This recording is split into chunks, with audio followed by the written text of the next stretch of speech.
I'm Logan Crawford, and right now on Spotlight, we are talking about government waste. And actually, when we're talking about the government wasting money, we're not talking about the government wasting its own money. We're talking about the government wasting your money.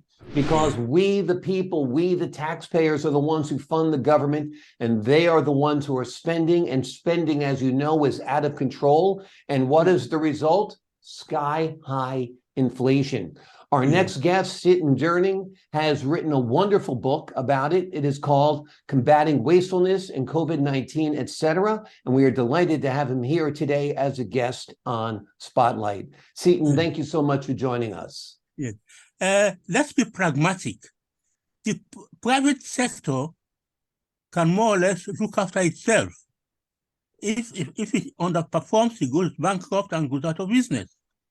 But we don't have anything that are not tested and proven empirical formula to tell you whether a public sector worker is efficient, effective, or efficacious. And when I came ashore from ships, I got government jobs. And because I come from every voyage must produce a profit. And in the private sector, the amount of waste.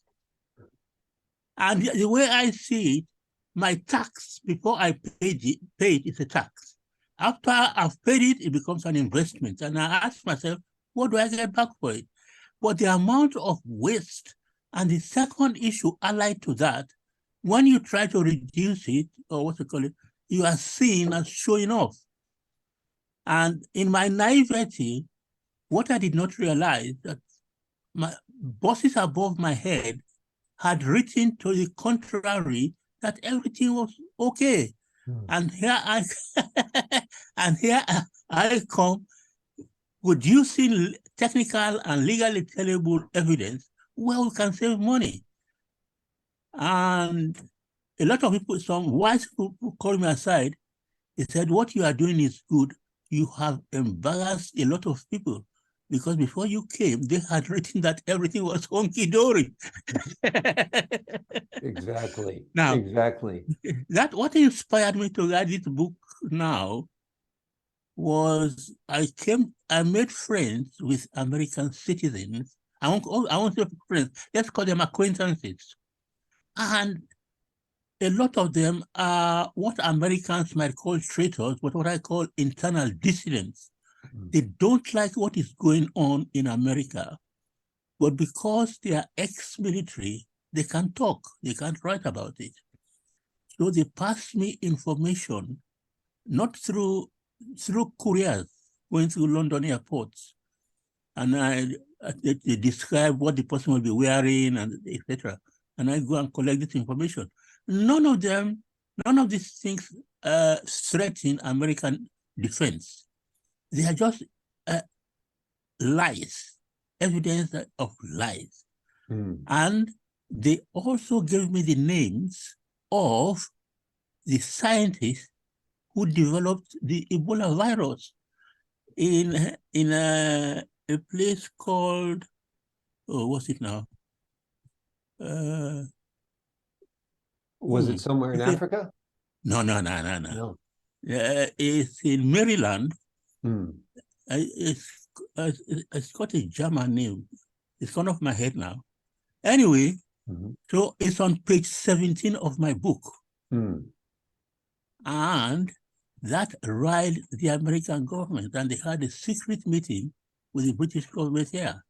And the British government told them, well, he has not lied, has he? In England, you can sue him for libel or defamation of character, but you won't win. All you'll do is give him publicity. You see?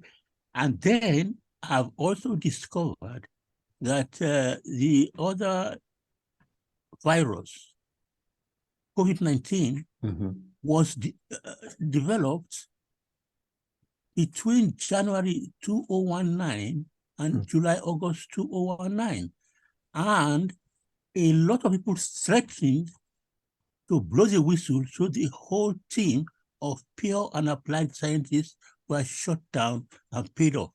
they were getting millions of dollars to keep quiet. So all these things you and I are hearing, that it originated from China by Falcon Lights. It was taken to China by a posse of 365 Americans in October 2019. Ostensibly, they were meant to be taking part in the Southeast Asian military games.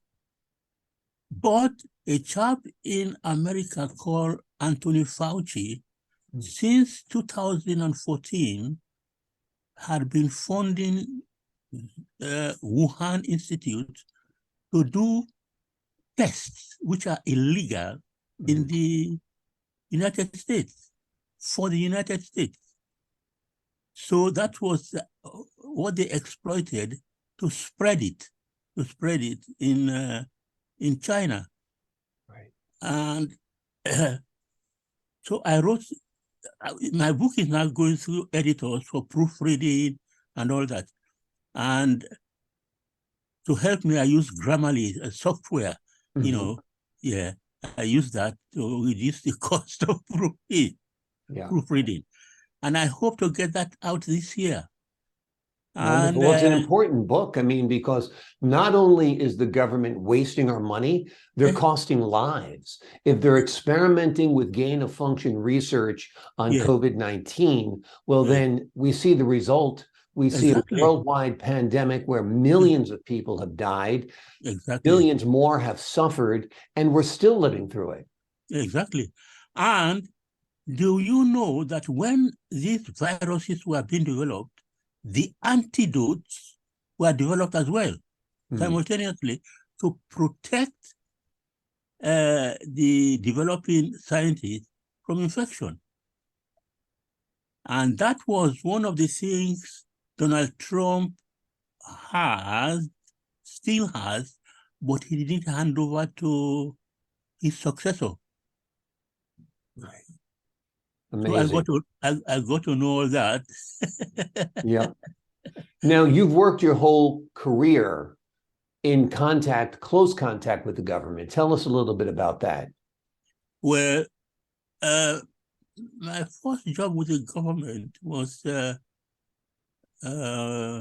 as plant preventative maintenance engineer with Louisiana North Health Authority. They got it at a 2-story tower block, and I was a plant preventative maintenance engineer. And I have a distinct advantage where you compare my performance, my tested and proven potential with my colleagues.